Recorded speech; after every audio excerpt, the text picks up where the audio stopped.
الذين يحملون العرش ومن حوله يسبحون بحمد ربهم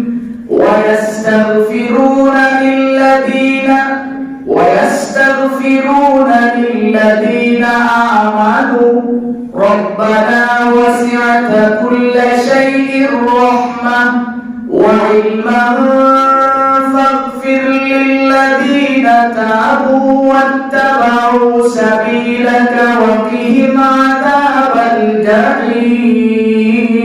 الجحيم ربنا وأدخلهم جنات عدن التي وعدتهم ومن صلح من آبائهم وأزواجهم وذرياتهم إنك أنت العزيز الحكيم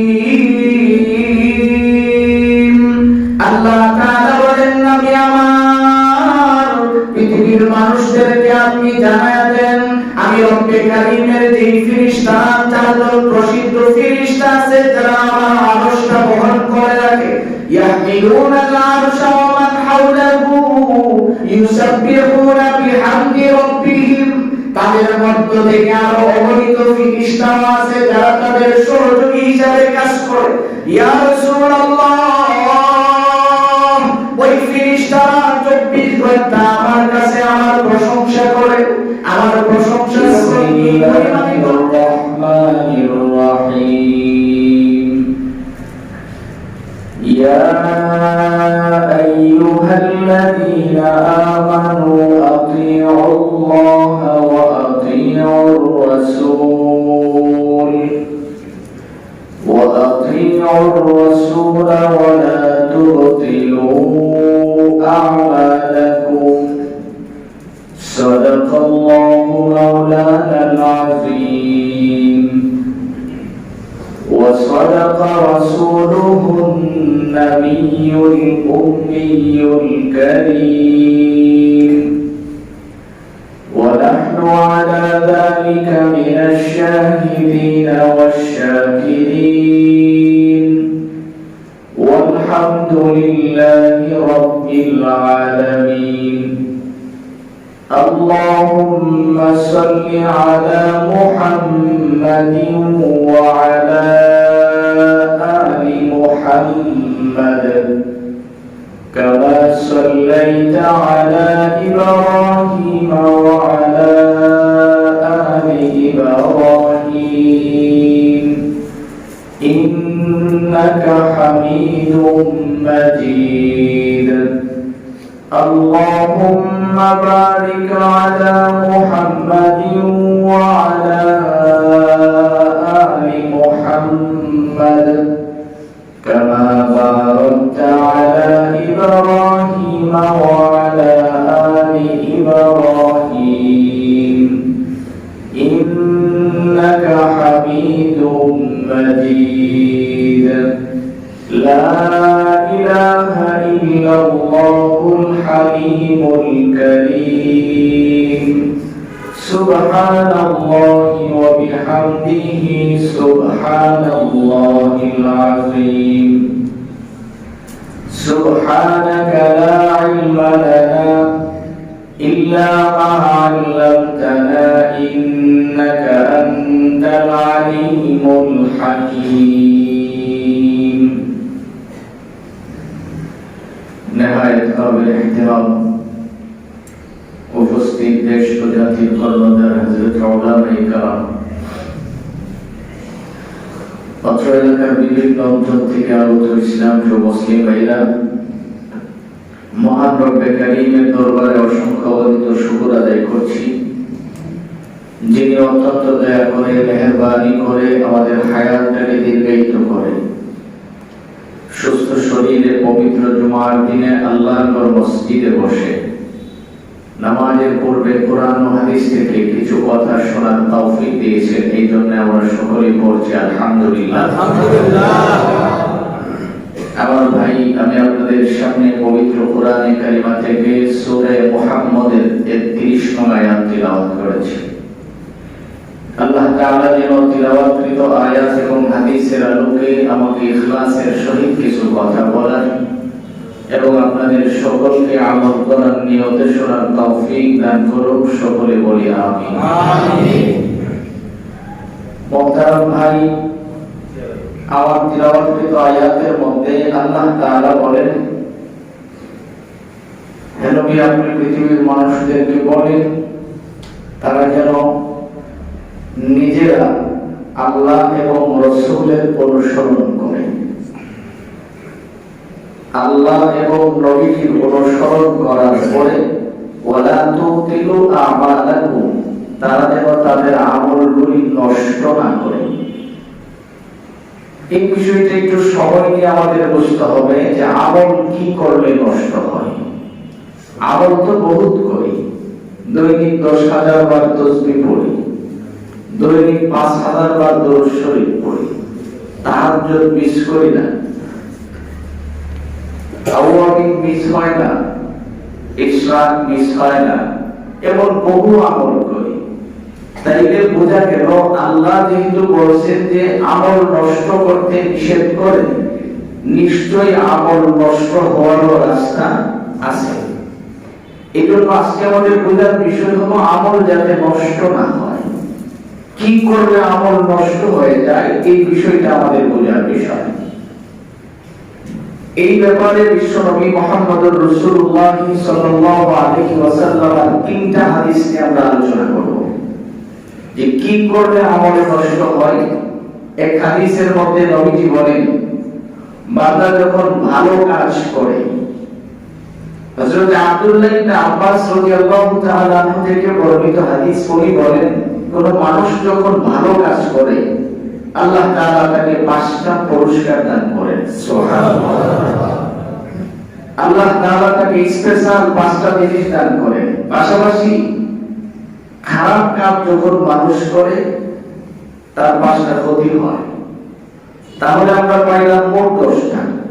5টা হলো ভালো, আর খারাপ কাজ করলে 5টা ক্ষতি। পাশাপাশি আরেকটা হাদিসের আলোকে আমরা জানবো, দুনিয়ার জমিনে মানুষ যদি গুনাহের কাজে লিপ্ত থাকে, দুনিয়াতে তার 13টা ক্ষতি হয়। কয়টা ক্ষতি হয়? 13টা। এই বিষয়গুলি আজকে আমরা একটু বোঝার চেষ্টা করব, যেহেতু রব্বে কারীম আমাদেরকে বলছেন আমরা যেন আমল নষ্ট না করি। তা আমল তো অনেক করি, টুকটাক অনেক আমল আছে, আর সবচেয়ে বড় কথা হলো একজন ঈমানদার তার তো আমলের অভাবই নেই।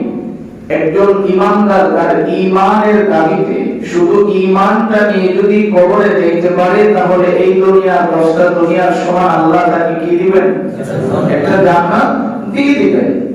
তাহলে আমল যেন আমার নষ্ট না হয়, এই বিষয়টা আমাদের বোঝার বিষয়।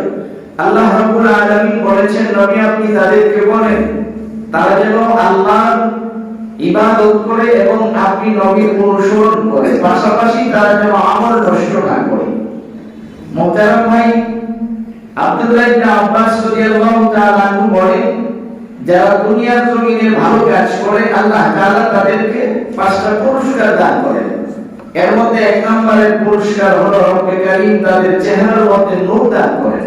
সুবহানাল্লাহ। মানুষটা যদিও কালো হয়, দেখতে তার চেহারা ভালো না, কিন্তু মানুষটাকে অনেক মায়া করেন। যেমন হযরত বেলাল, মানুষ দেখতে খুব কালো ছিল, তার চেহারা ভালো ছিল না, কিন্তু এই বেলালকে আল্লাহ তাআলা কত সম্মান দিয়েছিলেন। বেলাল তার মনির তার জিহ্বার মধ্যে আঘাত করে তার জিহ্বাটাকে পুড়ে দিয়েছিল, যার কারণে বেলাল আশহাদু শব্দটা সুন্দর করে স্পষ্ট করে বলতে পারত না। এক পর্যায়ে সিদ্ধান্ত হয়ে গেল, লোকজন পরামর্শ দিলেন, হুজুর মসজিদ বড় হয়েছে, মুসল্লির সংখ্যা অনেক বাড়ছে, এরকম বেশি আযান দিলে তো হয় না, মুয়াজ্জিন চেঞ্জ করতে হবে। তো সকলের পরামর্শ ক্রমে নবীজি মুয়াজ্জিন চেঞ্জ করে দিলেন। বেলাল কিছুই বললেন না, খালি তাকায় তাকায় কাঁদলেন। কিন্তু রব্বে কারীম তার এই কান্নাটাকে এমন ভাবে কবুল করছেন, একদিন, 2 দিন, 3 দিন চলে গেছে। জিবরাইল আসছেন, জিজ্ঞেস করে, হুজুর আপনার মসজিদে কি 3 দিন যাবত আযান হয় না? নবীজি বললেন, কেন? আযান তো আরো সুন্দর হয়। আরো সুরলিত কণ্ঠে আযান পরিবেশন করা হচ্ছে। এই কথা বলার সঙ্গে সঙ্গে জিবরাইল বলেন, ইয়া রাসূলুল্লাহ, আযান যত আপনি সুন্দর করেন না কেন, কারণ এই আযানের মধ্যে বেলালের সেই কণ্ঠটা আল্লাহ খুঁজে পান না। আচ্ছা, এখন আপনি চিন্তা করে দেখেন, এখন যদি আশহাদু আর নাও করে, কারণ বেলাল তো স্বীকৃত কার কাছ থেকে? আল্লাহর কাছ থেকে স্বীকৃত মুয়াজ্জিন। এই বেলালকে বের করার সুযোগ নেই। এই জন্য হাদিসের কিতাবে দুইজন কালোর কথা পাওয়া যায়। যে দুইজন কালোকে আল্লাহ তাআলা চেহারা সুন্দর ছিলেন না, অনেক উপরে উঠিয়েছিলেন। এর মধ্যে একজন হলো হযরত বেলাল, আরেকজন হলেন লুকমান হাকিম। এই জন্য মুহতারাম ভাই, আব্দুল্লাহ ইবনে আব্বাস রাদিয়াল্লাহু তাআলা আনহু বলেন, পৃথিবীর জমিনে মানুষ তোমরা শুনো, যারা ভালো কাজ করে দুনিয়ার জমিনে, ভালো কাজ যদি কোনো মানুষ করে, তাহলে এই কাজের কারণে আল্লাহ তাআলা তাকে 5টা জিনিস দেন। এর মধ্যে একটা হলো তার চেহারা যেমনই হোক, রব্বে কারীম এই চেহারার মধ্যে একটা নূর দিয়ে দেন, যার কারণে মানুষটাকে দেখলে এমনিতেই তার দিকে তাকায় থাকে, ভালো লাগে। আমি বুঝি, আমি যে বিষয়গুলি আপনাদের সামনে কথা বলি, যদি আমি আপনাদের কাজগুলি কিছু ঘটনা বর্ণনা শোনাইতাম, খুব খুশি হইতেন, এটা আমি নিজেও বুঝি। ওই দেখেন আমাদের দেশে মেরাজ নবীজি করেছেন, ওইগুলি কিন্তু দরকারি না। ওই দরকারি বিষয়গুলি এই জন্য বললে অনেক সময় আপনাদের কষ্ট হবে। মেরাজ নবীজি করছেন, এটা 100% সত্য, এটা বুঝাইতে কোনো দলিল লাগবে না। জি, কেউ যদি দলিল চাই, বুঝতে হবে তার ভিতরে সমস্যা। এটা বোঝানোর জন্য আমরা ছোটবেলায় অনেক আজগুবি গল্প শুনতাম। কইতো যে এক লোক বাজার থেকে মাছ আইনা স্ত্রীর দিছে, মাছ বানাও, হ্যাঁ গোসল করতে গেছে, গিয়ে ওই 27 বছর পানির নিচে আছি, ওখান থেকে ভিডিও হয়ে গেছে, সংসার করছে, বাচ্চা কাচ্চা হয়েছে, আবার গোসল শেষ করে 27 বছরের পরে পুরুষ হয়ে গেছে, আমার ভাই দেখছে, আয়া দেখেছে, বাপরে বাপ, এখনো তো তার স্ত্রী মাছ কাটতে গেছে। শুনে না এরকম? আমরা শুনছি ছোটবেলায়। তো এই জাতীয় গল্প শোনাইলে আমি নিজেও জানি আপনারা খুব খুশি হইতে, ভালো লাগতো। এই আজগুবি কথা শুনে লাভটা কি? ফলে কিন্তু কোনো ফায়দা নাই। এই জন্য একটু কষ্ট হলেও বোঝার চেষ্টা করেন। নবীজির সাহাবী আব্দুল্লাহ ইবনে আব্বাস রাদিয়াল্লাহু তাআলা আনহু বলেন, দুনিয়ার জমিনে যারা ভালো কাজ করে তাদেরকে আল্লাহ তাআলা এই স্পেশাল 5টা জিনিস দেন। এর মধ্যে একটা হলো তাদের চেহারার মধ্যে আল্লাহ তাআলা নূর দিয়ে দেন, সুবহানাল্লাহ। 2 নাম্বার, তাদের অন্তরের মধ্যে আল্লাহ তাআলা প্রশান্তি দিয়ে দেন। অন্তরটাকে রব্বে কারীম শীতলতা দান করেন, তার অন্তরে কোনো প্রকারের পেরেশানি থাকে না, কোনো অশান্তি থাকে না। এর চেয়ে বড় বরকত আর কি হতে পারে বলেন? আজকে তো আমরা সবচেয়ে বেশি অন্তরের পেরাই ভুগি। অন্তরে আমাদের খুব সমস্যা। বাসা থেকে ছেলেটা বেরোলে মনের মধ্যে একটা পেরেশানি শুরু হয়ে যায়, মেয়ে বেরোলে পেরেশানি শুরু হয়ে যায়। এই যে একটা অশান্তি ভিতরে খামাখা পেরেশানি ঢুকে যায়। আব্দুল্লাহ ইবনে আব্বাস রাদিয়াল্লাহু তাআলা আনহু বলেন যে অন্তরটাকে আল্লাহ তাআলা তোমাকে প্রশান্তি দিয়ে দিবেন, শীতলতা দান করবেন, তুমি যদি ইবাদত করতে পারো। সুবহানাল্লাহি ওয়া বিহামদিহি। 3 নাম্বার, আব্দুল্লাহ ইবনে আব্বাস বলেন আল্লাহ তাআলা তার রিজিকের মধ্যে বরকত দিয়ে দিবেন। সুবহানাল্লাহ। কামাই অনেক হয়, বরকত নাই। এই জন্যই তো সমস্যা, খালি 24 ঘন্টা পেরেশানি, কি করে কামাইবো, কি করে কামাবে? আর কামাইতে কামাইতে এমন কামাইছে, খাওয়ার সুযোগ নেই। এই জন্য আব্দুল্লাহ ইবনে আব্বাস রাদিয়াল্লাহু তাআলা আনহু বলেন যে তুমি বরকতি জিনিস কামনা করো, তুমি এমন জিনিস আল্লাহর কাছে চাও যেটার মধ্যে বরকত হয়। বরকত হলে তোমার পেরেশানি থাকবে না, ওই কামানোর যে একটা টেনশন তোমার ভিতরে 24 ঘন্টা কাজ করে, এটা থাকবে না। এমন কামাইও না যে কামানির ভিতরে বরকত হয় না। এই জন্য নবীজির সাহাবী আব্দুল্লাহ ইবনে আব্বাস বলেন, বিশ্ব নবী আমাদের শুনাইছেন, তোমরা যদি ইবাদত করতে পারো, দুনিয়াতে ভালো কাজ করো, আল্লাহ তাআলা তোমাদের রিজিকের মধ্যে বরকত দিবেন। 4 নাম্বার, আল্লাহ তাআলা তোমার শরীরের মধ্যে শক্তি দান করবেন। সুবহানাল্লাহ। শক্তি ওষুধ খাওয়ার লাগবে, ফাইল খায় আসলে শক্তি করার লাগবে। আব্দুল্লাহ ইবনে আব্বাস বলেন, তুমি যদি ইবাদত করো, রব্বে কারীম তোমার শরীরের মধ্যে এমন পরিমাণে শক্তি দিবেন, তোমার যতটুকু প্রয়োজন আরেকজনের সাথে মাইন্ড করার শক্তি লাগবে না। তোমার যতটুকু প্রয়োজন অনুযায়ী রব্বে কারীম তোমাকে শক্তি দান করবে। 5 নাম্বার, আল্লাহর নবী বলেন যে আব্দুল্লাহ ইবনে আব্বাস তুমি শোনো, আল্লাহ তাআলা 5 নম্বরে তোমাকে যে উপকারটা করে দিবেন, গোটা পৃথিবীর সমস্ত মাখলুকের অন্তরে তোমার ভালোবাসা জন্মায় দিবেন। সুবহানাল্লাহ। তাহলে এর চেয়ে বড় আর কি চান আপনি বলেন? যে গোটা পৃথিবীর সমস্ত মাখলুকের ভালোবাসা যদি সকলের দিলে আপনার ভালোবাসা থাকে, তাহলে আপনার জন্য কত বড় ফায়দা। এই ব্যাপারে দৃষ্টান্ত দিতে গেলে অনেক কথা বলতে হবে। সহজ একটা কথাই বলি, আপনি যখন নেক আমল করবেন, গাছের নিচে বসলে গাছ আল্লাহর কাছে দোয়া করবে যে আল্লাহ এই লোকটা যেন আমার কাছে আরো কিছু সময় বসে থাকে। আর বরকার যখন গাছের নিচে হয় তখন গাছ কি কয় যে আল্লাহ তুমি আমাদের সুযোগ দাও, একটা লাফি মেরে ওইটা লিখে দেয় ও যেন আমার মধ্যে না বসে।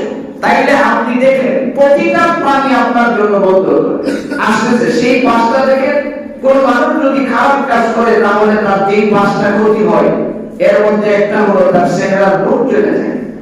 মানুষ সুন্দর কিন্তু তার দেখলে কোনো মায়া লাগে না। ওই যে আমেরিকান লাল লাল মানুষ দেখেন না, ইহুদিরা আপনি যতই দেখেন বাঙালি কালো মানুষ, মুসলমান কিন্তু তার চেহারা দেখলে একটা দরদ আসে ভিতরে।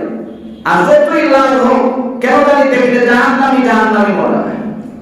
এই জন্য নবীজি বলেন কোন মানুষ যদি দুনিয়াতে ইবাদত ছেড়ে দেয় তাহলে তার 5টা ক্ষতি হয়ে যায়। এর মধ্যে একটা হলো তার চেহারা থেকে নূর চলে যায়, চেহারার নূর থাকে না।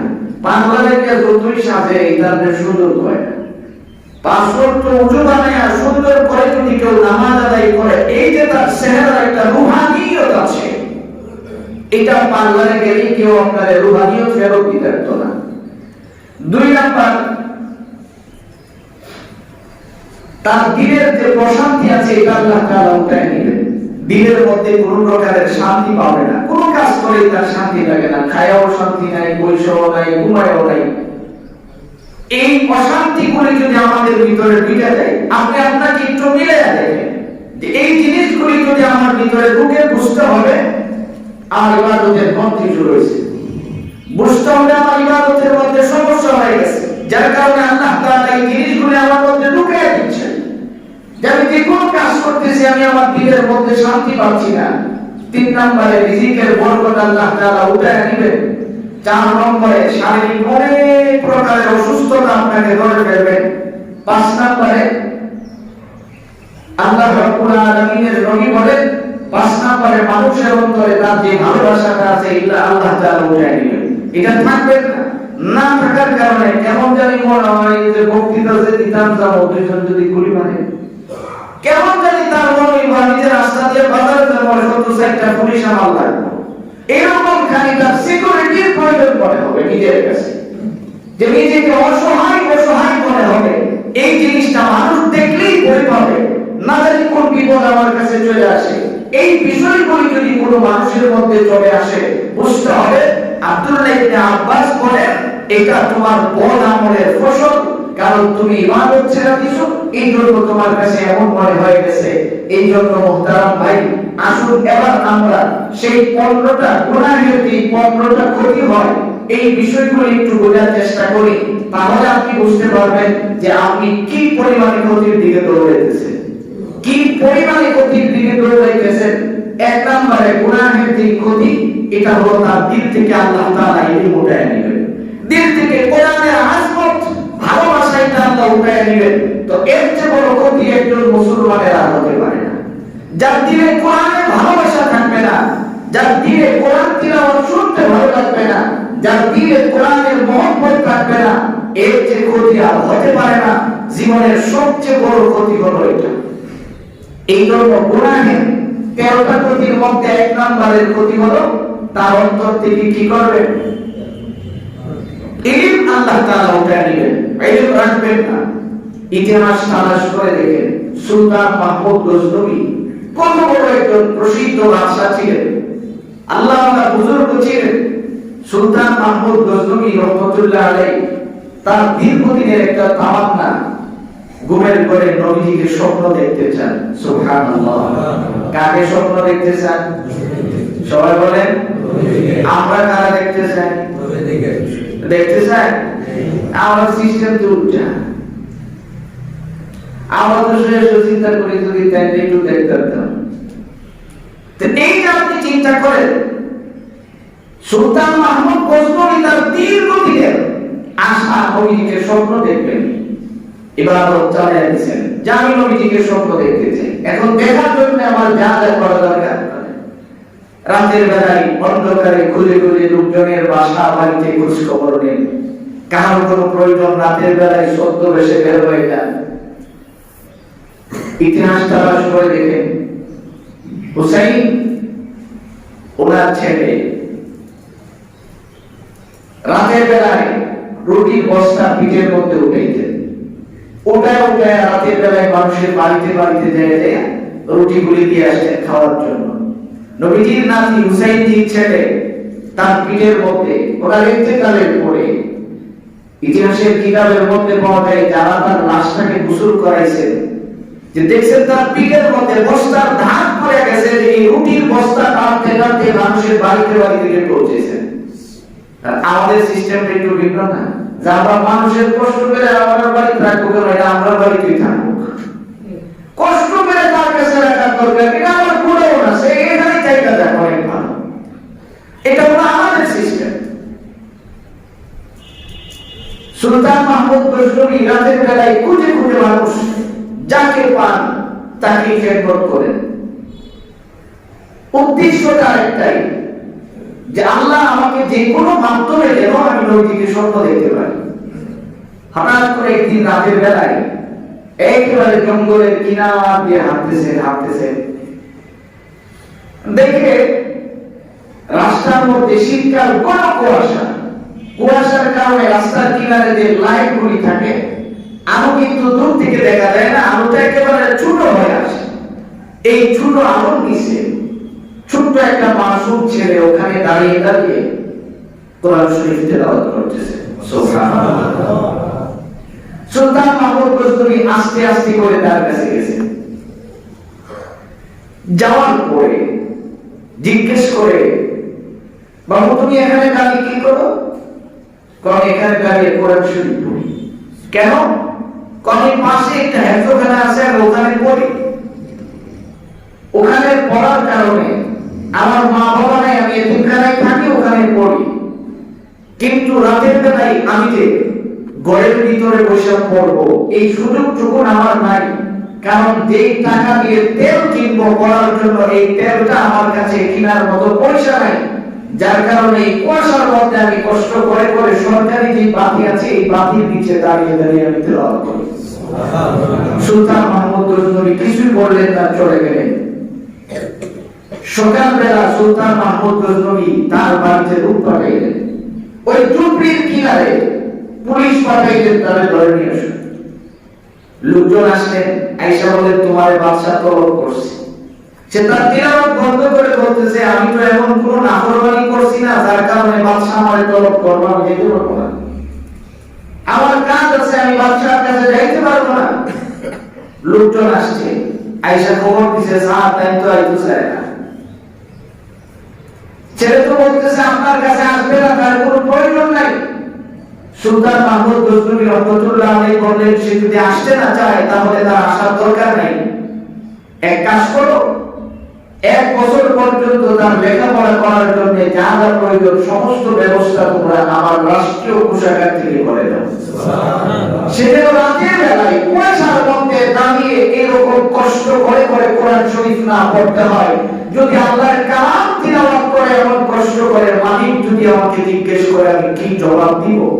ইতিহাসের কিতাবের মধ্যে আছে রাতের বেলায় সুলতান মাহমুদ গজনবী ঘুমাইছেন, ঘুমের ঘরের মধ্যে বিশ্ব নবী রহমাতুল্লিল আলামিন তার ঘরের মধ্যে হাজির হয়ে গেছেন। সুবহানাল্লাহ। নবীজি বলতেছেন, সুলতান মাহমুদ গজনবী শোনো, তোমার কোন ইবাদত যদিও কবুল না হয়ে থাকে, তুমি আজকে যে কাজটুকু করছো কোরআন তিলাওয়াত করার জন্য তুমি যে ব্যবস্থাটা করে দিছো, এটা আল্লাহ তাআলা খুব পছন্দ করেছেন। এই জন্য আমি নবীজিকে বলছেন, আমি তোমার ঘরে এসে তোমাকে দেখা দিয়ে চলে গেলাম। সুবহানাল্লাহ। মুহতারাম ভাই, এই জন্য গুনাহ যদি কোনো মানুষ করে, তার 13টা ক্ষতির মধ্যে 1 নম্বরের ক্ষতি হলো ইলম আল্লাহ তাআলা উঠায় দিবেন। তার দিলের মধ্যে কোনো ইলম থাকবে না। কোরআনের 2টা 5টা সূরা শুরুতে মুখস্থ করছে, এখন খুঁজে দেখে একটা বলে মুখস্থ হবে যে গুনাহের কারণে কোরআন তার দিল থেকে চলে গেছে, কোরআন তার মুখস্থ থাকে না। গান ঠিকই মুখস্থ হয়, কোরআনের 1টা 2টা সূরা তার মুখস্থ হয় না। তাশাহুদ পড়তে গেলে 200 গুণ পড়ে, দোয়ায়ে কুনুত পড়তে গেলে বলে এগুলি পড়ার দরকার নাই, খালি সুবহানাল্লাহ পড়লেই চলে। বুঝতে হবে যারা এই যুক্তি দেয় যে খালি সুবহানাল্লাহ পড়লেই চলে, বুঝতে হবে তার ভিতরটা এই পরিমাণে গানটা হয়েছে যে শিখতে হবে, অনুভূতিটা পর্যন্ত তার নষ্ট হয়ে গেছে। এই জন্য আব্দুল্লাহ ইবনে আব্বাস রাদিয়াল্লাহু তাআলা আনহু বলেন, দুনিয়াতে যারা গুনাহ করে বুঝতে পারো, গুনাহের কারণে তোমার 13টা ক্ষতি হবে। এর মধ্যে 1 নম্বরের ক্ষতি হলো তোমার দিল থেকে আল্লাহ কোরআনকে উঠায় দিবেন, কোরআনের ভালোবাসা থাকবে না। 2 নাম্বার, অন্তরে বেশি বেশি গুনাহ করার মতো আগ্রহ থাকবে। ভালো কাজ করতে খুব কম মনে চাইবো, গুনাহ করার বেশি বেশি আগ্রহ তোমার দিলের মধ্যে থাকবে। এটা কত বড় ক্ষতি আপনি চিন্তা করে দেখেন। যে নামাজের সময় হইছে, ক্লাসের সময় হইছে, পড়ার সময় হইছে, এখন পড়তে মনে চায় না, তার খালি ইউটিউবে গান দেখতে হচ্ছে, তার ইউটিউবের মধ্যে গুনাহ দেখতে হচ্ছে। এই যে বিষয়গুলি, এটা কিন্তু মূল কারণ একটাই, কারণ সে গুনাহ করতে করতে তার দিনটা নষ্ট হয়ে গেছে। 3 নাম্বার, ইবাদতের আগ্রহ তার কমে যাবে, ইবাদত করতে তার মনে চাইবে না, ইবাদত করতে ভালো লাগবে না। মুহতারাম ভাই, এই 13টা কথা বলার পরে গুনাহ থেকে বাঁচার জন্য ছোট্ট একটা আমল শিখাবো, শুধু ছোট্ট, আর বেশি লাগবে না, কয়েক সেকেন্ড আপনি প্রতিদিন করবেন, ইনশাআল্লাহ ওয়াল্লাহি আল্লাহর কসম করে বলতে পারি যে রব্বে কারীম আপনার সমস্ত গুনাহ মাফ করে দিবেন। সুবহানাল্লাহ। 4 নাম্বার, গুনাহ আর গুনাহের দিকে ডেকে নিয়ে যায়। একটা গুনাহ আপনাকে আরেকটা গুনার দিকে অন্য ডেকে নিয়ে যাবে। ধরেন আপনি আজকে একটা গুনাহ করছেন, কালকে দেখবেন এর চেয়ে একটু উপরের লেভেলের আরেকটা আপনার কাছে চলে আসছে। এটা হলো ইবলিসের কাজ। ওই গত জমায় আমরা শুনেছিলাম যে ইবলিস কয়েকটা উপকরণ নিয়ে বেঁচে থাকে, এর মধ্যে একটা হলো একটা গুনাহ আপনারা দিয়ে করাইতে পারছেন, আপনাকে আরেকটা গুনাহের দিকে ডেকে নিয়ে যাবে। 4 নম্বরের যে ক্ষতি, যে একটা গুনাহ আপনাকে আরেকটা গুনাহের দিকে ডেকে নিয়ে যাবে। 5 নম্বরে, আল্লাহর দরবারে আপনি গুনাহগার হিসাবে চিহ্নিত হয়ে যাবেন। আল্লাহর দরবারে যদি কোনো মানুষ গুনাহগার হিসাবে চিহ্নিত হয়ে যায়, নেককারের দফতর থেকে তার নামটা যখন কেটে চলে যায়, তখন নেক কাজ করার মতো সুযোগ আল্লাহ করে দেন না। এই জন্য গুনাহ যারা করতেছেন, যুবক একটু কানটা খুলে তুমি শোনো, গুনাহের দিকে তুমি ধাবিত হচ্ছ, ভালো করে একটু বুঝে রাখো যে তুমি কি পরিমাণের ক্ষতি তোমার নিজের করতেছো। 6 নম্বরে, হিদায়াত পাওয়ার পর আবার প্রশ্ন হয়ে যাবে। এই কথাটা একটু বোঝার বিষয়। এই যে শুক্রবার দিন আমরা যারা এখানে বসে কোরআন হাদিসের আলোচনা শুনি, এটা কিন্তু হিদায়াত পাওয়ার একটা সহজ রাস্তা। এটা পাওয়ার পরও কিছু কিছু মানুষ এটা আমাদের সময় দৌড়ে বসে যায়, তার কোনো কাজ নাই, বাসায় শুয়ে শুয়ে সময় পার করে। তাহলে আমরা এমন মানুষ তো আছি যাদের দিনটা টেনে বসে থাকে যে শুক্রবার দিন কয়টাই খালি মসজিদে বসতে পারবো। আবার এমন বহু মানুষ আছি যে একামতটা শুরু হইলে দূর দিয়ে যাবো। বুঝতে হবে যে গুনাহের কারণে 6 নম্বরের যে ক্ষতিটা হয়, যে হেদায়েত পাওয়ার পরেও আবার পথভ্রষ্টতার দিকে চলে যাওয়া। তার মানে এটাই, যেখানে কোরআন হাদিস শোনার সুযোগ আছে কিন্তু আমি শুনতে মনে চাই না, আসতে পারি না, এটাই হলো 6 নম্বরের ক্ষতি। 7 নম্বরের ক্ষতি হলো বান্দা আল্লাহকে ভুলে যাবে। আমার ভাই, একটু চিন্তা করে দেখেন, আল্লাহকে যদি আপনি ভুলে যান, তাহলে আপনার অবস্থা কি হবে? হাসরের দিন আল্লাহ যদি কয় আমি তোরে ভুলে গেছি, তখন আপনার কি করবে শুনবেন?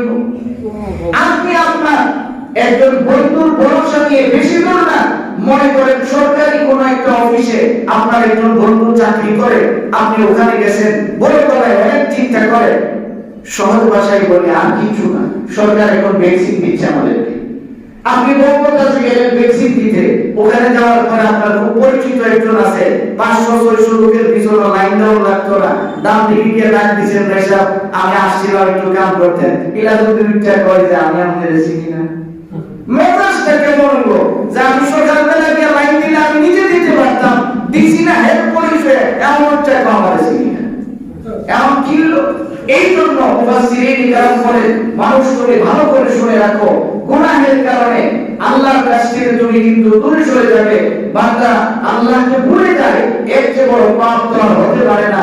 8 নম্বরে ভালো করে আপনি শুনে রাখেন, 8 নম্বরে যে ক্ষতিটা হবে, নাফরমান বান্দার উপর আল্লাহ তাআলা সব সময় রাগান্বিত থাকেন, 24 ঘন্টা আল্লাহ তাআলা রাগান্বিত থাকেন।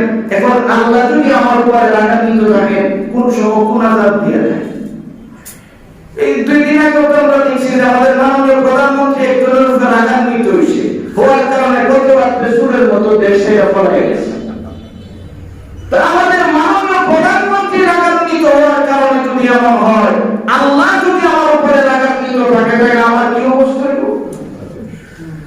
একটু স্বাভাবিকভাবে আপনি চিন্তা করে দেখেন যে গুনাহের কারণে ওই বান্দার প্রতি আল্লাহ তাআলা 24 ঘন্টা রাগান্বিত থাকেন, তাহলে কোন সময় কোন আযাবটা আমার উপরে পড়ে যায়, তাহলে আমার অবস্থাটা কি হয়ে দাঁড়াবে? 9 নম্বরে গুনাহের যে ক্ষতি হয়, কিছু ভালো আমল আছে এইগুলি নষ্ট হয়ে যায়। গুনাহের কারণে অনেক সময় ভালো আমল নষ্ট হয়ে যায়। এখন আসলে আমি আমার মূল পয়েন্টে আসছি। আল্লাহ তাআলা যেটা বলেন, আতিউল্লাহ ওয়া আতিউর রাসূল ওয়া লা তুতিলু আমালাকুম, এমন কোন কাজ করো না যে কাজের দ্বারা তোমাদের আমল কি হয়ে যায়? নষ্ট হয়ে যায়। এই কথাটাই হলো 9 নম্বরে। গুনাহের কারণে অনেক সময় দেখা যায় ভালো ভালো আমল নষ্ট হয়ে যায়। সাহাবী আব্দুল্লাহ ইবনে মাসউদ নবীজির সামনে দাঁড়াইলেন, ইয়া রাসূলুল্লাহ, আপনার কাছে আমার প্রশ্ন, গুনাহের কারণে ভালো আমল নষ্ট কি করে হয়? নবীজি বলেন, বুঝলা না? হাসরের দিন দেখবা আল্লাহ তাআলা বিচার কার্যের উপরে শুরু করবেন। ডাক দিবে ডক্টর সাহেব ডিরেক্টরকে, আব্দুল্লাহ দিকে আসো। আসলেন, আসার পরে দেখলো তার বিশাল উহুদ পাহাড়ের সমান নেক নিয়ে একেবারে মুস্তাক দিয়া খুব খুশি হয়ে আল্লাহর সামনে গিয়ে দাঁড়াইছে। দাঁড়ানোর পরে আল্লাহ তাআলা তখন বলবেন, আব্দুল্লাহ, ওই তুমি যে একটা কাম করছিলা, এটা তো খুব খারাপ হয়েছে, এটার বিনিময়ে তোমার একটা পাহাড় নেক আমি লয়ে গেছিলাম, এখন দেখে তো আর কিছু নেই, ছিল হয়ে গেছে। এই জন্য আব্দুল্লাহ ইবনে মাসউদকে নবীজি বলেন, শোনো, কিছু কিছু পাপ এমন আছে যে এই পাপের কারণে আল্লাহ রাব্বুল আলামিন অটোমেটিক তোমার ভালো কাজগুলি নষ্ট করে দিয়ে এটা সমান সমানায় দেব। তখন দেখা যাবে আরেকজন করব যে থাকবে তো আমার সীমানা 2 ইঞ্চি বিল্ডিংটা করে বানাইছিল, আল্লাহ এর ফয়সালাটা তুমি করে দাও। আল্লাহ তাআলা বলবেন, ফয়সালা কেমনে করব? এত নেক আমল নাই। তখন ফেরেশতারা করবেন কি, ওই জায়গাটা জোর করে আপনি 2 ইঞ্চি ঢুকে গেছেন, ওর যত গুনাহ আছে এগুলো আপনার মাথায় চাপাই দেব, দেওয়ার কারণে আপনি জাহান্নামী হয়ে যাবেন। এই জন্য রব্বে কারীম বলেন, বান্দা শুনো, তুমি এমন কোনো কাজ করো না যে কাজের কারণে তোমার ভালো জিনিস নষ্ট হয়ে যায়, আমলগুলি নষ্ট হয়ে যায়। এবার দেখুন 10 নম্বরের যে ক্ষতিটা হয়, এটা হলো ঈমান ভিতর থেকে গুনাহ করা অবস্থায় বের হয়ে যায়। আপনি একটা কবিরা গুনাহ করতেছেন, এমন অবস্থায় আপনার ভিতর থেকে ঈমান বের হয়ে গেছে। আল্লাহ না করুন, আল্লাহ না করুন, ওই সময় যদি আপনার ইন্তেকাল হয়, তাইলে কি আপনি ঈমান নিয়ে মরবেন? ঈমান নিয়ে মরতে পারবেন? আপনার ভিতরে ঈমান থাকবে না।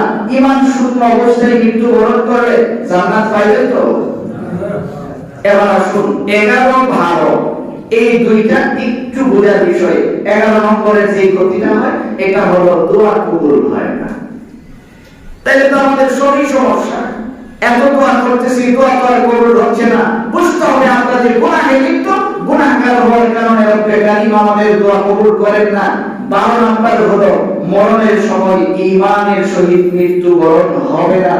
এর চেয়ে বড় ক্ষতি আর কি হতে পারে?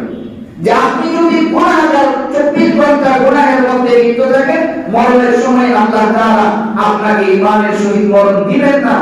13 নম্বর যে ক্ষতিটা হয়, এই ক্ষতিটা আল্লাহ তাআলা কোরআনে কারিমায় বলেন যে আমার আরশ, আমি যেখানে সার্বক্ষণিক বসা থাকি, আমাদের মাননীয় প্রধানমন্ত্রীকে 24 ঘন্টা যেই প্রয়োজন পারে তাদের সাথে তো ওনার দেখা সাক্ষাৎ হয়, বেশি সম্পর্ক, কাছাকাছি থাকে।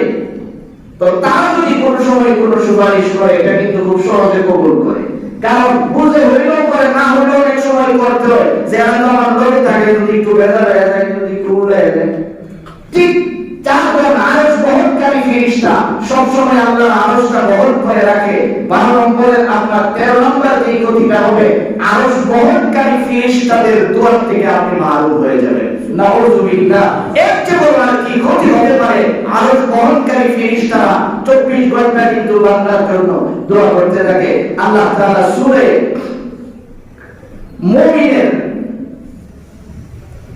7 নম্বর আয়াতে যায় বলে, الذين يحملون العرش ومن حوله يسبحون بحمد ربهم ويستغفرون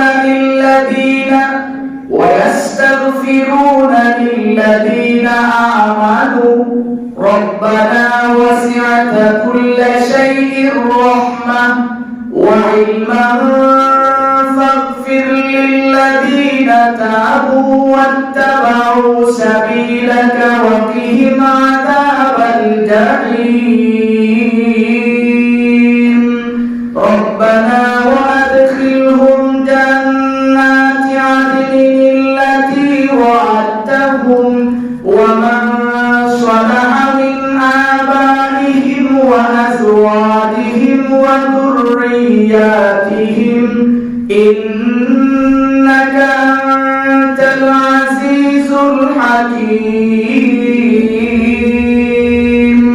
আল্লাহ তাআলা বলেন, নবী আমার পৃথিবীর মানুষদেরকে আপনি জানায়া দেন আমি রব্বে কারীমের যে ফেরেশতা, চারজন প্রসিদ্ধ ফেরেশতা আছে যারা আমার আরশটা বহন করে রাখে। ইয়াহমিলুনাল আরশা ওয়া মান হাওলাহু ইউসাব্বিহুনা বিহামদি রাব্বিহিম। তাদের মধ্য থেকে আরো অগণিত ফেরেশতা আছে যারা তাদের সহযোগী হিসেবে কাজ করে। ইয়া রাসূলুল্লাহ, ওই ফেরেশতারা 24 ঘন্টা আমার কাছে আমার প্রশংসা করে। আমার প্রশংসা যখন এই পরিমাণে করতে থাকে, প্রশংসা করতে করতে আমার যখন এমন একটা অবস্থা হয়ে যায়, ওরা যখন থেকে আমি বান্দার প্রতি অনেকটা আকৃষ্ট হয়ে থাকি, তখন তারা আমার কাছে দোয়া করে, বিহামদি রাব্বিহিম ওয়া ইউমিনুনা বিহি ওয়া ইস্তাগফিরুনা লিল্লাযিনা আমানু। রব্বে কারীম পৃথিবীর জমিনে আপনি যে প্রতিনিধিগুলি পাঠাইছেন তাদের সব গুনাহগুলি মাফ করে দেন। সুবহানাল্লাহ। যারা দুনিয়ার জমিনে ঈমানদার, যারা ঈমান আনয়ন করছে তাদেরকে আপনি মাফ করে দেন। এরপরে আমার দেখেন ফেরেশতা আল্লাহর কাছে কি বলে, রব্বানা ওয়াসি'তা কুল্লা শাইইন রাহমাহ ওয়া ইলমান ফাগফির লিল্লাযিনা তাবু ওয়াত্তাবাউ সাবিলাক ওয়া কিহিম আযাবাল জাহিম।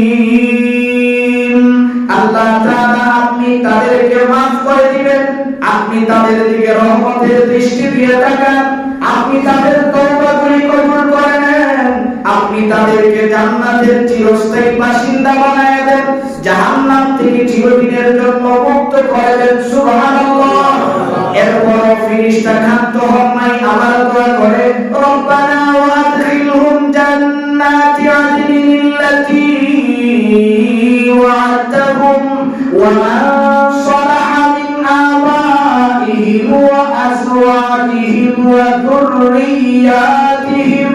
এবার ফেরেশতারা বলেন, আল্লাহ তাদেরকে আপনি চিরস্থায়ী জান্নাতে দিবেন, চিরদিন থাকার বাসস্থানে ঢোকাবেন। শুধু তাই নয়, তাদের পূর্বপুরুষ, মা বাবা, আপনজন, আত্মীয় স্বজন যারা আছে, কারণ একজন যদি বাগানের ভিতরে ঢোকার অনুমতি দেয়, আরেকজন যদি ভিতরে ঢুকতে না পারে, দেখলে শান্তি লাগে না।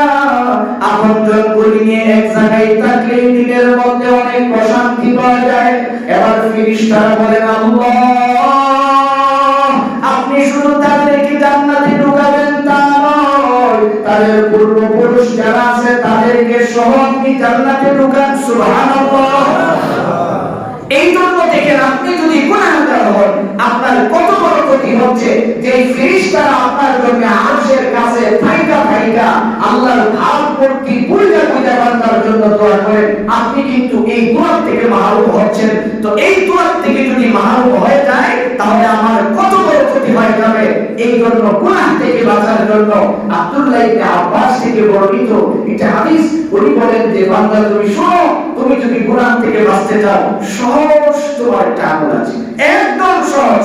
তুমি এই কাজটা করবা রাতের বেলায়, বাকি বেলায়, একদম অল্প আলোতে সবাই ঘুমায় গেছে, তোমার ঘরে যদি জায়গা নাও হয় মসজিদের এক কর্নারে বসবা, বসে চক্ষুটা বন্ধ করে কয়েকবার ইস্তেগফার করবা আর বলবা যে মালিক দুনিয়ার কেউ আমার পাশে নাই, আমি নীরবে তোমার কাছে বসে রয়েছি, আমি তওবা করতেছি যে আজকের দিন আমার যে পরিমাণের গুনাহ হয়ে গেছে আর আমি এগুলি করব না।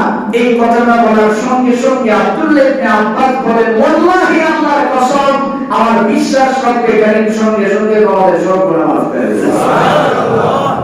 তাহলে আপনি দেখেন যে প্রতিদিনের জন্য আপনি একটা সময় বের করে নীরবে আল্লাহর কাছে দুই ফোঁটা চোখের পানি পালাইতে চেষ্টা করেন আর বলেন যে মালিক তুমি আমাকে মাফ করে দাও। এই কথাটা বললে আল্লাহ তাআলা কি পরিমাণে খুশি হয় নবীজি হাদিসে তার ব্যাখ্যা দিয়েছেন। বিশ্বনবী রাহমাতুল লিল আলামিন স্পষ্ট হাদিসের মধ্যে সুন্দর করে বলে দিয়েছেন, সাহাবীরা তোমরা শোনো, একজন মানুষ মনে কর বাড়ি থেকে তার একটা উট বোঝাই করে এক মাস নিয়ত করে বাড়ি থেকে বের হয়েছে সফরে যাইব। রাস্তার মধ্যে যাওয়ার পরে তার তন্দ্রার ভাব আসছে, ক্লান্তি চলে আসছে, এক জায়গায় ঘুমাইছে ঘুমের মধ্যে। বুখারীর হাদিস শোনাচ্ছি যে ঘুমাইছে ঘুমের মধ্যে, ঘুম যখন শেষ হয়েছে উঠটা দেখে তার খাওয়ানো নাই, তার ঘুরানো নেই, তার পূর্ণ নাই, তার সামানও নাই। এখন এই লোক চিন্তা করছে, আল্লাহর কাছে দোয়া করছে যে আল্লাহ এগুলো যদি না হয় তাইলে আমি যে ঘুমাইতেছি আগেবার ঘুমের মধ্যে যেন আমি মরে যাই, কারণ আমার তো এখন আর বেঁচে থাকার কোনো সুযোগ নাই। যে বাহন দিয়ে চলতাম এই বাহনও নাই, যা খাইতাম খাওয়ানো নাই, এমন পরিস্থিতি। এরকম চিন্তা করে চোখ বন্ধ করছে। কিছুক্ষণ পরে আবার সে চোখ খোলার পরে দেখে তার হারানো উট যে পরিমাণের সম্পদ ছিল ওই সবগুলি নিয়ে তার সামনে হাজির হয়ে গেছে। সুবহানাল্লাহ। হাজির হওয়ার পরে এখন খুশি হয়ে আল্লাহ তুমি আমার গোলাম, আমি আল্লাহ জবান দিয়ে কথা বলে ফেলেছে। যদিও দুনিয়ার দৃষ্টিকোণ থেকে কথাটা আপনার কাছে শিরক যুক্ত মনে হচ্ছে, কিন্তু বাস্তবতা কিন্তু এক নয়। দিল থেকে যে পরিমাণে খুশি হয়েছে, খুশির কারণে মুখ দিয়ে কি বের হয়েছে সে নিজেও জানে না। নবীজি বলেন তোমরা শুনো, তুমি যখন গুনাহ করার পরে আল্লাহর কাছে মাফ চাও, রব্বে কারীম ওই বান্দা যেমন খুশি হয় এর চেয়ে আরো অনেক বেশি খুশি হয়ে যায়। সুবহানাল্লাহ ওয়া বিহামদিহি। আমরা দেখেন না অনেক সময় নেতারা বক্তব্য দেয়, লোকটা করতো একদল গেছিন আরেক দলের মধ্যে, আবার ফেরত থেকে কয় ঘরের ছেলে ঘরে ফেরত আসছে, কয় না যে ঘরের ছেলে ঘরে ফেরত আসছে। তো এটাই আপনি বুঝে নেন তখন কি পরিমাণে খুশি হয়। ক্ষমতাটা লয়ে যদি আইতারে তাহলে তো আরো বেশি খুশি। তো এই জন্য নবীজি বলেন উম্মত তুমি গুনাহ করো, তারপরও গুনাহগারের মধ্যে আল্লাহ তাআলা গুনাহগারগুলোকে বেশি পছন্দ করেন। কেননা যেই সন্তান দুষ্টামি বেশি করে, মা বাবার মাইরকা বেশি, কিন্তু মা বাবার নজরও তার দিকে থাকে, সকালবেলা বাড়ি থেকে বেরিয়েছে টেনশন করে আল্লাহ না জানে কি দরবারটা লয়ে আইতাছে। এই যে 24 ঘন্টা তার কথা কিন্তু তার ব্রেনের মধ্যে উপবাস করে, 24 ঘন্টা তার ব্রেনের মধ্যে থাকে।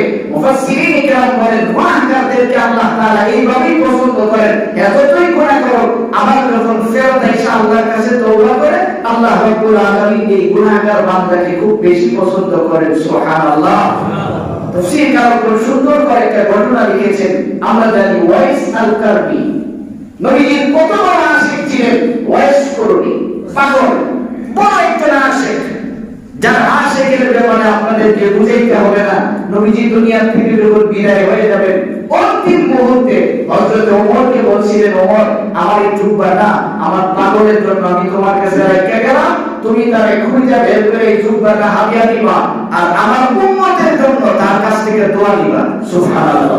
তাহলে কি পরিমাণে আল্লাহর কাছে কবুল হয়েছে যে নবীজির উম্মতের জন্য নবী বলে গেছেন যে তার কাছ থেকে দোয়া নিবা। এই ওয়াইস করনি একদিন রাস্তা দিয়ে দেখেছে, নদী পার হবে, নদী পার হওয়ার সময় লোকজন নৌকায় উঠছে, আর ওয়াইস করনি নিজেও ওই নৌকায় উঠছে। ওঠার পরে নদীর মধ্যে খুব জ্বর আসছে, প্রচন্ড জ্বর। যে জ্বর আসছে আপনারা যারা বরিশাল যান লড়ছে সহজে আপনারা বুঝতে পারবেন যে লঞ্চের ভিতরে উঠলে লোকজন হয় কেবিনে বসে তাস খেলে, না হয় আপনাদের বিভিন্ন কাজ কামে লিপ্ত হয়ে যায়, ওনাদের ভালো কাজ করে করতো না। তো এমন ভাবে লোকজন নৌকার মধ্যে বিভিন্ন আজে বাজে কাজ কাম শুরু করছে। বয়স্ক কর্মী তাকায় দেখে যখন লোকজন যত ফালাইছে সবকিছু ফালায় এখন খালি আল্লাহরে খুব ডাকতেছে, কোন টাকাটা শুরু করছে। বয়স্ক কর্মী এটা দেখে তার হাসি পাইছে, কারণ কোরআন শরীফ আল্লাহ তাআলা নিজেই বলেছেন মানুষ এমন মানুষ বিপদ পড়লে আমরা ডাকে। আমরা ছোটবেলায় দেখছি, এখন তো আপনারা শহরের মানুষ, গ্রামের যারা নাকি বলতে পারবেন আমাদের ছোটবেলায় আমরা কিন্তু থাকার মতো ঘর ছিল না, সবাই ঘর ছিল। বান্ধব বানাইলে ভাস দিয়া ধাক্কা দিয়ে ধরে রাখতো, সবাই তুই আল্লাহর রাসূল, তুই আল্লাহর রাসূল বলে। এই ছোটবেলায় নিচখানে শুনছি যে বাসের মধ্যে আমরা নিজে অনেক সময় ধরছি, এরকম ডাক দিত যে এইগুলি পড়ে নাকি জ্বর তুফান আরেক দিক দিয়ে যেত। তো বয়স্ক আমি যখন দেখলেন যে তার আল্লাহর নাম খুব চলতেছে, উনি নৌকার বাতায় গিয়া সামনে দাঁড়ায় খিলখিল করে হাসতেছে যে কি পাগল, এতক্ষণ যেই লোকেরা তাস খেলছে তারাই এখন আমার কাঁদবে হাসতেছে। লোকজন সিদ্ধান্ত নিছে আমি পাগলের লেগে তো ডুববো, আমরা এত দোয়া করতেছি আমি হাসে তাহলে ডুবলে আল্লাহকে ডুববো, এর চেয়ে ভালো না হবলে মিলে ধাক্কা দেওয়া। সবাই গিয়া ওয়াইস করে মিলে ধরকায়া এইভাবে দশে হাত পাও সেন্টিটা ধরে ডিমের মধ্যে ফেলেছে। যেই ফায়ার দিছে এখন লোকজন তাকায়া দেখে এরা নৌকার আগে দিয়ে বেড়া পানির উপরে হাঁটতে হাঁটতে নদী পার হইতেছে। সুবহানাল্লাহ ওয়া বিহামদি, হাঁটতে হাঁটতে এখন নদীর উপর দিয়ে হাঁটতে আছে। তার আগে ওই যে নদীর কিনারে হাজির, একেবারে কিনারে যায় দাঁড়ায় রয়েছে। এমন লোকজন যতজন থামছে ধরে গেছে, তো কিছু কিছু লোক তো দেখে ফাঁকলারে তো পানি ফলায় দিলাম, কেমন আর বললো না যায় একজন জিজ্ঞেস স্বামী।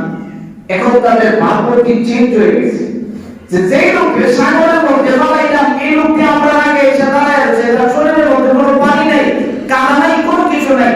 এবার ওয়াইস কর্মী বলতেছে দেখ আমি তো তোরা যে কাজ শুরু করছিলে এইগুলি দেখা আমি পানিতে ফেলাই দেওয়ার পরে হাইটা হাইটা আসছি আর আল্লাহর কাছে দোয়া করছি, আর আমার কদমটা যখন পানির মধ্যে লাগছে লাগার সাথে সাথে পানিটা স্থির হয়ে গেছে, যার কারণে তোমাদের জাহাজটা ডুবে নাই, তোমরা বাঁচা এসো।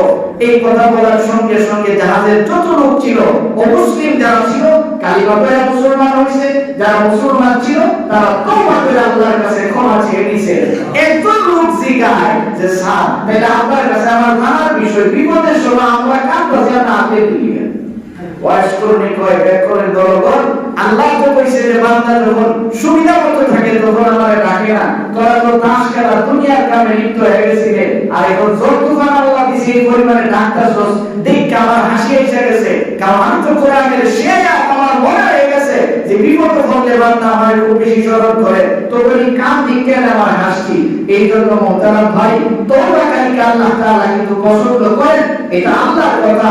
আল্লাহ তাআলা তওবাকারীকে খুব বেশি মায়া করেন। কাজে আমরা যেন গুনাহ থেকে বাঁচতে পারি, কমসে কম প্রতিদিন প্রত্যেক যুবক বৃদ্ধ সকলের জন্য এই আমলটা আমরা শুরু করব ইনশাআল্লাহ। প্রতিদিনের হিসাব করা, একটু বাকিগুলি বন্ধ করে নীরবে আল্লাহর কাছে কান্নাকাটি করা যে আল্লাহ আজকে আমি যে গুনাহগুলি করছি এটা যদি আমার জীবনের শেষ দিন হয়ে থাকে, মানে সবাই আমার পাশে ঘুমাচ্ছে, আমি তোমার কাছে তোমার গোলাম হাজির হয়ে গেছি, আল্লাহ তুমি আমারে মাফ করে দাও। আব্দুল্লাহ ইবনে আব্বাস বলেন এই কথাটা বলার সঙ্গে সঙ্গে আল্লাহ তাআলা ওই বান্দার